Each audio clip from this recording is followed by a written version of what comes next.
परी अनीता ताई अनीता ताई आपसे अनुरोध है कि डॉक्टर विनय राजा राम जी का सम्मान करें। नीरज को दे दीजिए।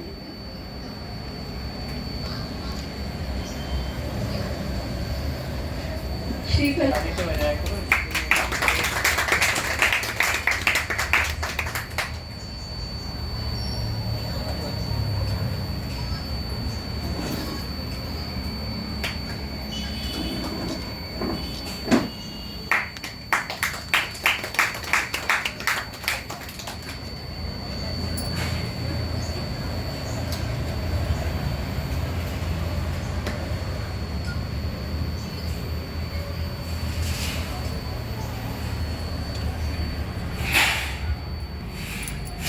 अब जीविका हमारे साथ एक बच्ची है, क्लास 5 में है। खून कहो किस मतलब का जिसमें उबाल का नाम नहीं, वह खून कहो किस मतलब का जो आ सके देश के काम नहीं, वह खून कहो किस मतलब का जिसमें जीवन न रवानी है, जो परवश होके बहता है वह खून नहीं वह पानी है।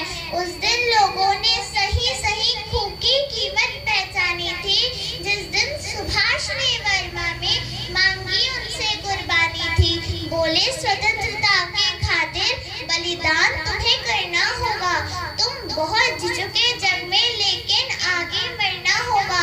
आजादी के चरणों में जो जयमाल चढ़ाई जाएगी, वह सुनो तुम्हारे शीशों के फूलों से गूंथी जाएगी।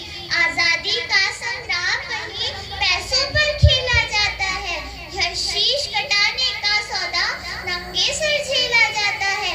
आजादी का इतिहास कहीं काली स्याही लिख पाती है, इसे लिखने के लिए खून की नदियां बहाई जाती हैं।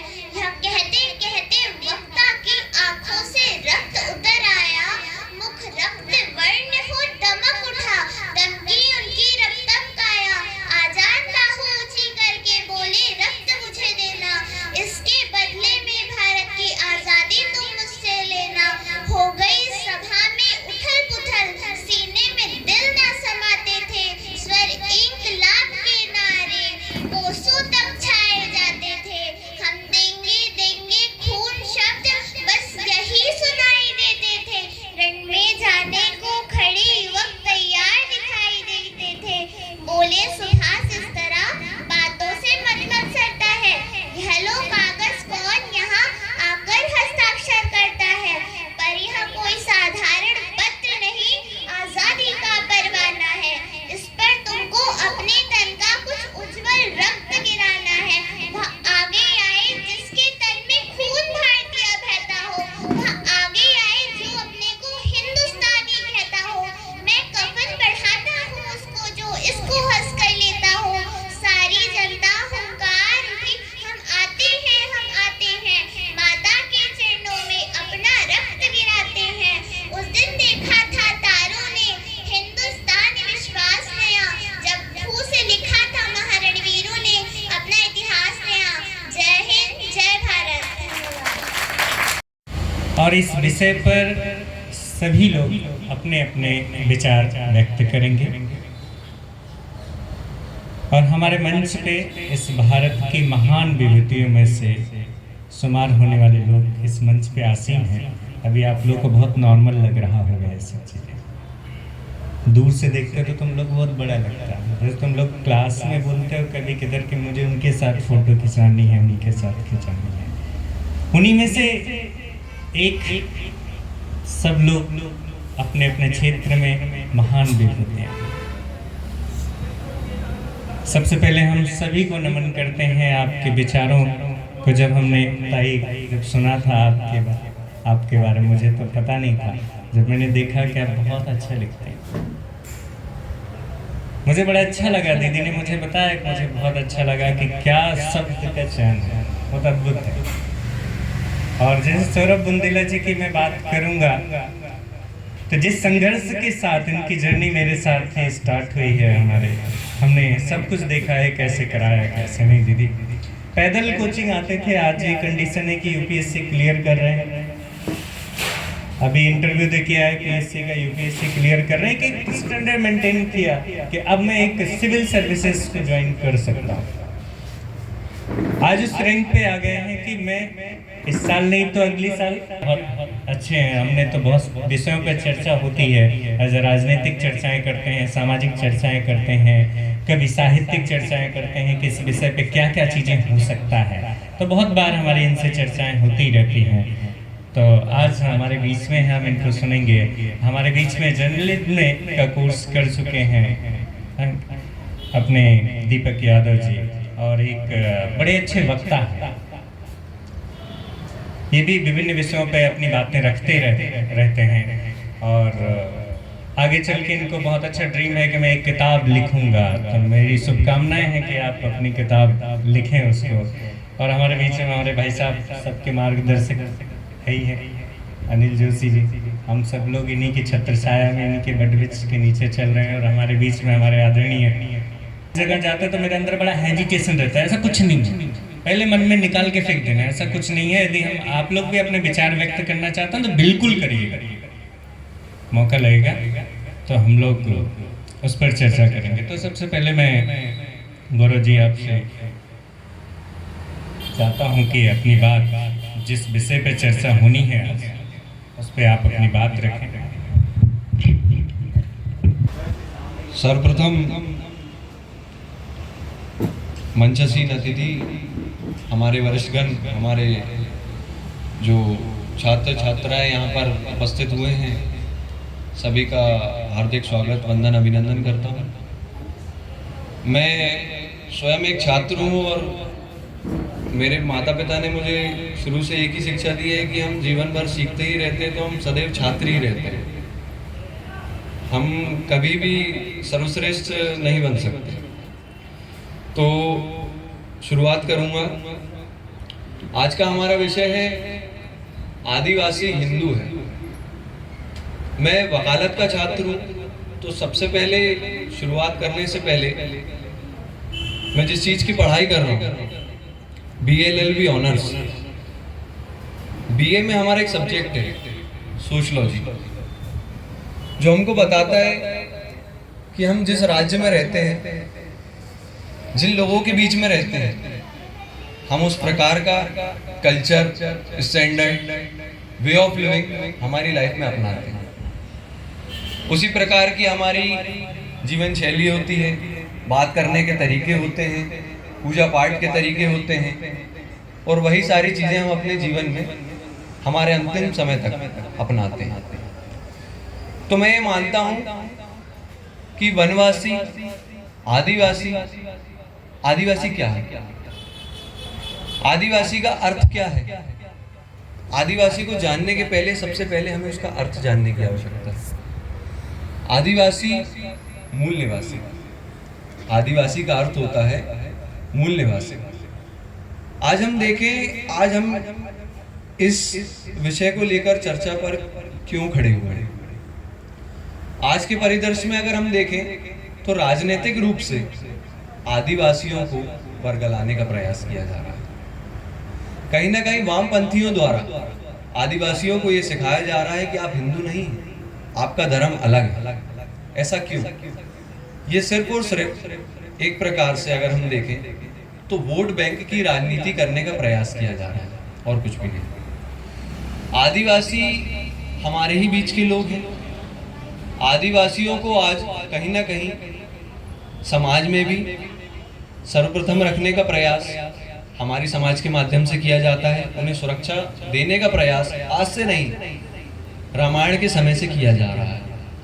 मैं आप सभी लोगों को बता देना चाहता हूं कि अगर हम रामायण काल की बात करें तो रामायण काल से यदि हम देखें तो माता शबरी, जो कि कई वर्षों तक राम जी के इंतजार में वन में बैठकर फूलों से वन सजाया करती थी, और उनके स्वागत में इंतजार में उन्होंने कई वर्ष गुजार दिया कि अब राम जी आएंगे, अब राम जी आएंगे। और आज उसी प्रकार का एक भजन भी है, राम जी आएंगे वन में सजाऊंगी, आप सभी ने सुना होगा।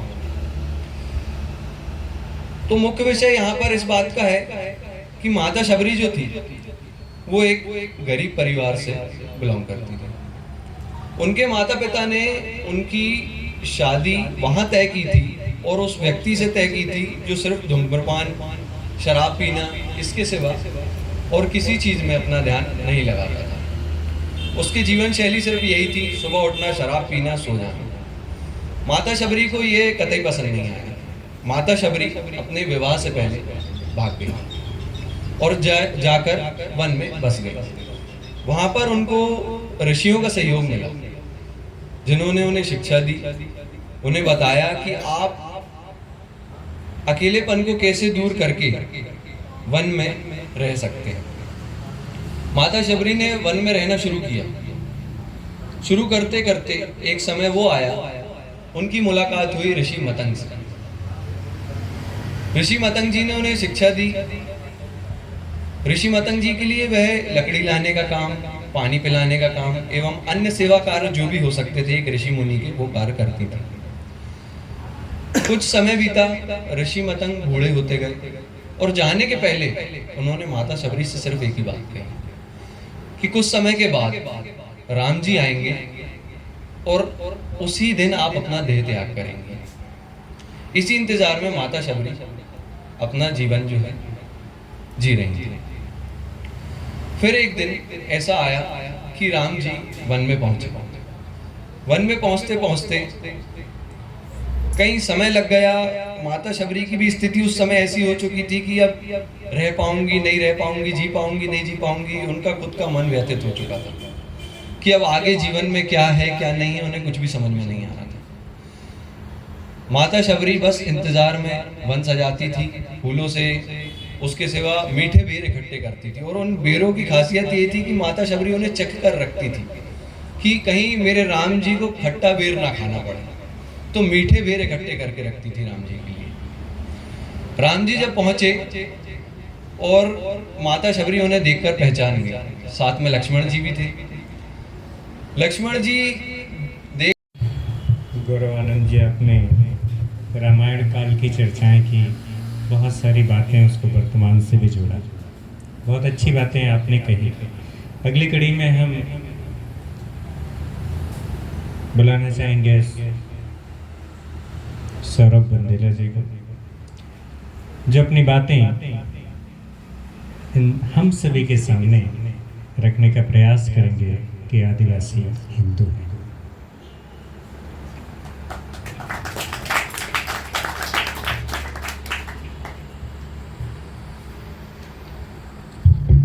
जय हिंद विद्यार्थी। आज के मुख्य अतिथि आदरणीय अनिल जोशी जी को प्रणाम और मुख्य विमर्शकर्ता आदरणीय श्रीमती विनय राजाराम जी को सादर प्रणाम। ऐसे मंच कम ही मिलते हैं जब आप कुछ साझा कर पाएँ और इनके सामने बोलना आपकी खुशकिस्मती है ना। हम तो इनकी रज भी नहीं है, लेकिन जो भी है, हालांकि हमारे सहयोगी आनंद जी ने आपको बताई दिया है, एक पृष्ठभूमि बताई है कि आदिवासी का संबंध किसी धर्म, संप्रदाय, जाति से नहीं बल्कि मूल स्थान से। चूँकि मैं बहुत कम समय लूँगा, उसकी अपनी एक मर्यादा है, उसको ध्यान में रखकर मैं अपनी बात कम से कम शब्दों में खत्म करूँगा। जैसे सर ने बताया कि रामायण काल से महाभारत काल में और मध्यकालीन में एक ग्रंथ रचा गया तुलसीदास जी द्वारा, उसमें भी आप देखेंगे आदिवासियों का उल्लेख किया गया है। और इसके लिए बेहतर और कहेंगे प्रासंगिक प्रमाण हमारे पास है कि कहीं ना कहीं हमारी विधा से जुड़े हुए। अब मैं आपको एक प्रसंग सुनाता हूँ। आज ये संयोग कह लें कि हैप्पी फ्रेंडशिप डे भी है।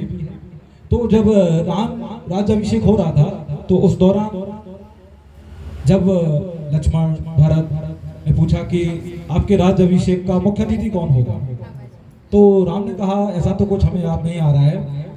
तो तब जाके उन्हें सुझाया गया कि केवट, तो उसके मुख्य अतिथि केवट को बनाया गया जो राज्याभिषेक था, जो कि एक आदिवासी समुदाय से आते हैं। और जैसा कि आनंद सर ने भी बताया है कि माता शबरी उसी संप्रदाय से आती हैं, उसी समुदाय से आती हैं।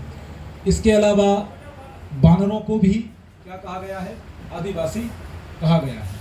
इसी के साथ आप देखेंगे सुग्रीव, हनुमान, जिसमें हनुमान की लोकप्रियता सबसे ज़्यादा रही, वो स्थान वो पा पाए। ठीक है, अब मैं कुछ प्रमाणों के साथ बात करता हूँ। जैसे हम महाराष्ट्र के कुछ इलाकों में जाएंगे जो निकटवर्ती इलाके हैं, ठीक है, चलिए आवाज़ आ रही, ठीक, जिसमें कोरकू जनजाति है, और कोरकू जनजाति ये कहती है कि रावण हमारी समुदाय से आते हैं, और हम सब जानते हैं कि रावण भगवान शिव का अनन्य भक्त है। और हम आप आज पूछते हैं, सावन का महीना चल ही रहा है, तो हम समझ सकते हैं किस तरीके से, जैसे कि सर ने बताया कि केवल राजनीतिक लाभ की धारणा से प्रेरित होकर किसी को दूसरे समुदाय से जोड़ देना, बता देना कि आप ये नहीं है, आप स्वतंत्र हैं। जैसे सर ने बोला कि हरिजन, जब अंबेडकर और गांधी में संवाद होगा तो अंबेडकर इस बात पे तुले हुए थे कि हरिजन हिंदू हैं ही नहीं, तो फिर गांधी ने वो नाम दिया, ये हरिजन है। जैसे सर ने बताया, आनंद सर ने, हरि के जन। तो इस तरीके से अलग अलग प्रयास रहे हैं, लेकिन ठोस और वास्तविक प्रमाण आज भी हमारे पास हैं।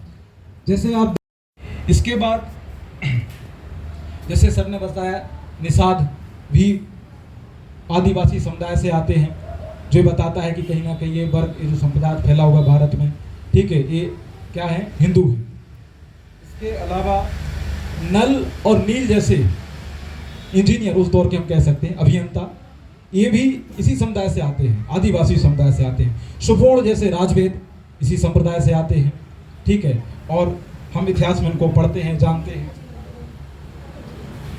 इसके अलावा आपने महाभारत प्रसंग में एकलव्य का नाम भी सुना होगा, जो उसी आदिवासी समुदाय से आते हैं। और आदिवासियों में आज तो मान्यता ये है कि वो इतना मानते हैं एकलव्य को कि आपको सुना ही होगा कि उन्होंने अपना गुरु दक्षिणा में जो एक अंगूठा था वो दान कर दिया था।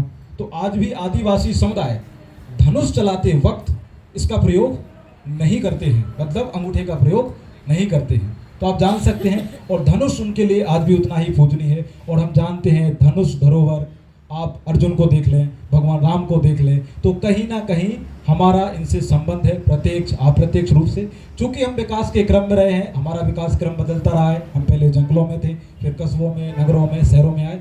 अब मुझे लगता है इतना बहुत है। इसी के साथ मैं अपनी वाणी को विराम देता हूँ। अपना ख्याल रखिए, महिलाओं का सम्मान करिए। जय हिंद, जय भारत। ध्यान रखना अपने को, बहुत सारी चीज़ें अपने विचार व्यक्त करने हैं, ऐसे भी थोड़ी देर बाद हम लोग चर्चा करेंगे। अब हम कार्यक्रम को आगे बढ़ाते हैं। अगले हमारे मेहमान हैं दीपक यादव जी।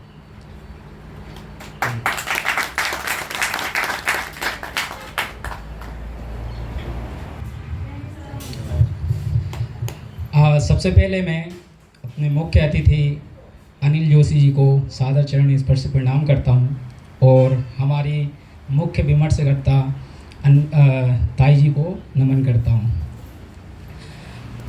समय की सीमा को देखते हुए हम बहुत संक्षेप में बात करेंगे, और जैसे कि हमारे साथीगण आनंद जी ने और बुंदेला जी ने पहले ही आपको बता दिया है कि हम किस विषय पर बात करने वाले हैं।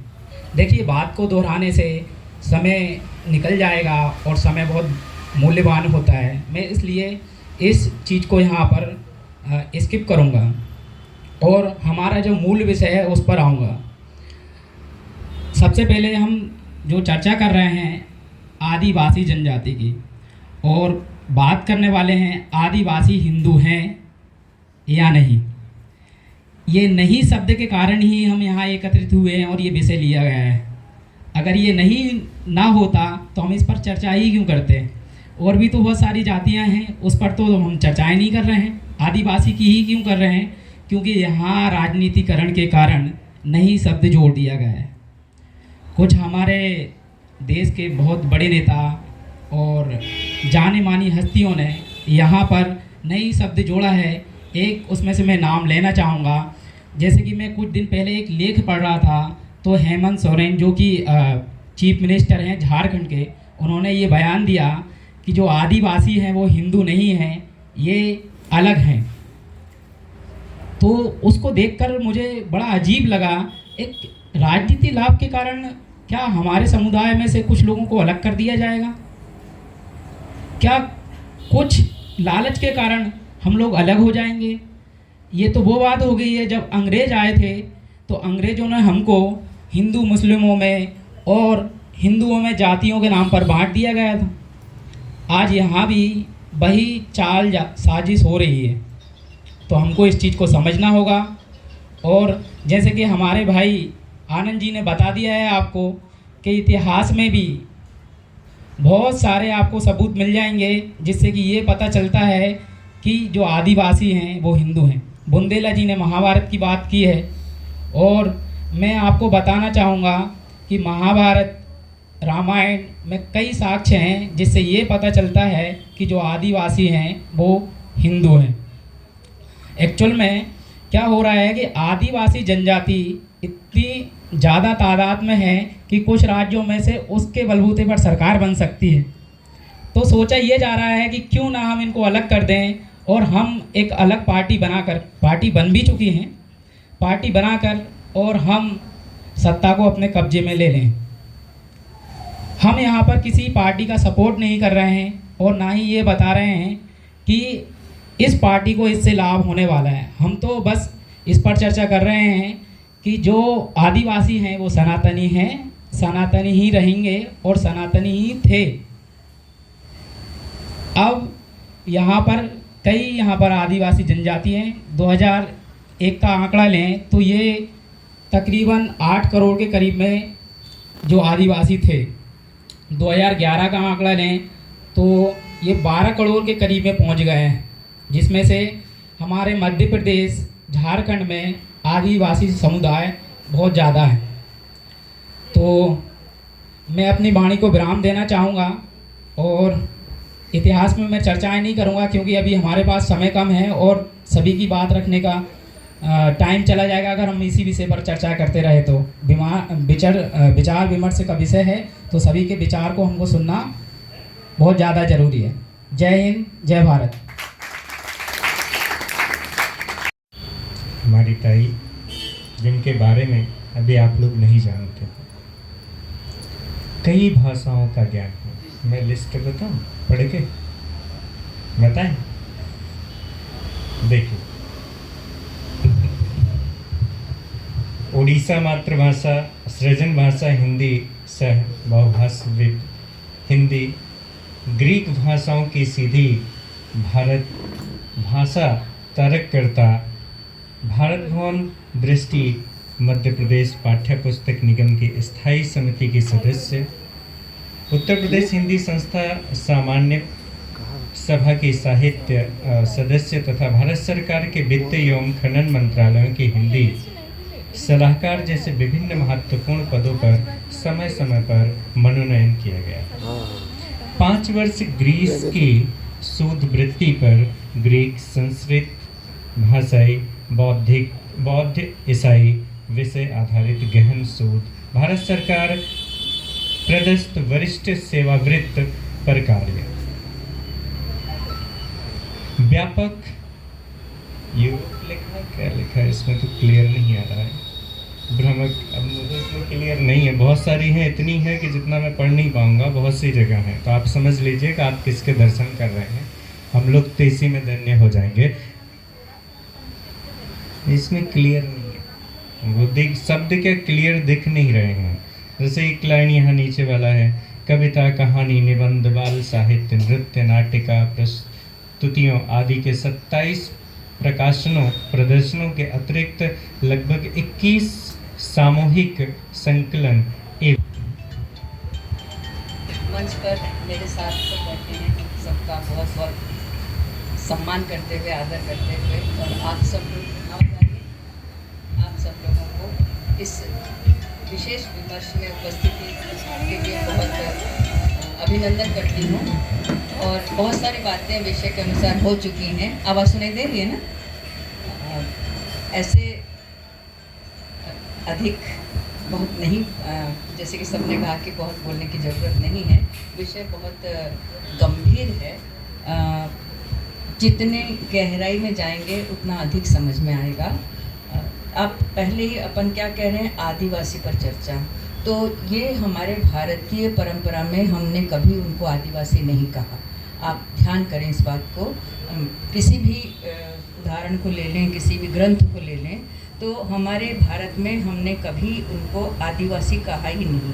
और जहाँ तक रामायण महाभारत आदि की बात है, तो कहीं भी ये शब्द नहीं आया है कि वो आदिवासी हैं। वो हमारे आसपास के संपर्कित व्यक्ति ही हैं और उसी तरह से उनको हमने स्वीकार किया। अर्जुन की पत्नी जो है, अर्जुन ने चित्रांगदा नाम की एक उनकी पत्नी है, जो मणिपुर आजकल आप देख रहे हैं, सुन रहे हैं, जल रहा है मणिपुर की राजकुमारी थी वो, और योद्धा थी, बहुत शानदार योद्धा, पिता की योद्धा कन्या थी। तो उसको ये नहीं कहा कि वो आदिवासी हैं या ऐसे समूह से आती हैं जो जिसको हम सामान्य उसमें अलग करते हैं। हमारे यहाँ ये शब्दावली कभी आया ही नहीं। निषाद राज गुह की बात आई है, तो निषाद राज तो उनके परम मित्र रहे। उनको जैसे कि बताया कि उनको जिस समय उनका राज्याभिषेक राम का वापस होने के बाद हुआ था, तब उनको विशेष रूप से आमंत्रित किया गया था। और जाते समय भी आप जानते हैं केवट का कितना सुंदर प्रसंग है। उतराई के लिए भी चरण पादुका दे दी, चरण रज दे दीजिए, तब आपको आगे जाने देंगे। तो हमारे पूरे संस्कृति में कहीं भी किसी भी जगह आदिवासी के रूप में कोई एक अलग थलग जगह हमारे यहाँ नहीं रहा है। हम लोग चतुर्वर्ण को मानते हैं, वही चतुर्वर्ण हमारे यहाँ हमेशा से रहा। कौन कहाँ रहता है, हम आगरा में रहते हैं, कोई दिल्ली में रहता है, कोई उड़ीसा में रहता है, कोई जयपुर में रहता है, तो वो वहाँ का हुआ ना। हम ये थोड़ी देखते हैं कि आदिवासी है कि कहाँ का वासी है। हमने कभी नहीं देखा, भारत में कभी ये संस्कृति नहीं रही कि हम अपने लोगों को इस तरह से कहें कि ये आदि मतलब क्या है, आदि मतलब बहुत पुराना। ऐसा तो हमने कहा ही नहीं। हम तो स्थान के वनवासी कह सकते हैं कि जो वन में निवास करते हैं, हम उनको वनवासी कहते थे। और ये बात सही है। वनवासी के रूप में जितने भी रामायण के पात्र आते हैं, वो ये नहीं कहा जाता कि ये शबरी भील थी, ठीक है, लेकिन वो हम उनको वनवासी के रूप में देखते हैं। और पूरी संस्कृति, वनवासी संस्कृति जो है, रामायण काल की पूरी संस्कृति आप देखिए, वनवासी संस्कृति से बहुत अधिक सुसज्जित है। और उसके बाद भी महाभारत वगैरह पूरे जितने भी हमारे प्राचीन ग्रंथ हैं, जो इतिहास है, हमको पूरे बताते हैं कि हमने कभी भी अपने चतुर्वर्ण तो हमारे यहाँ मान्य है, क्योंकि काम के अनुसार हम अपने धर्म को मानते रहे हैं। अगर हमारे घर में लोहे का काम होता है तो हम अपने आप को लोहार कहते हैं और इसमें गर्व करते हैं कि हम उस काम को करते हैं। जो काम भारत में लोहारी के रूप में हुआ है प्राचीन समय में, वो अभी तक भी बहुत लोग उसको सोचते हैं कि कैसे हुआ। आपने देखा होगा ना, अशोक स्तंभ देखा है, अशोक स्तंभ कभी जंगी नहीं खाता। आप सोचिए कितने वर्ष पुराना अशोक स्तंभ है, किसी लोहार नहीं बनाया है ना उसको। तो हमारे यहाँ इस तरह के काम से बटा हुआ पूरा समाज था और जो श्रेष्ठ काम करते थे। अब बढ़ई का काम लीजिए, हम अब हम कहते हैं कि पता नहीं कौन सी जाति क्या है।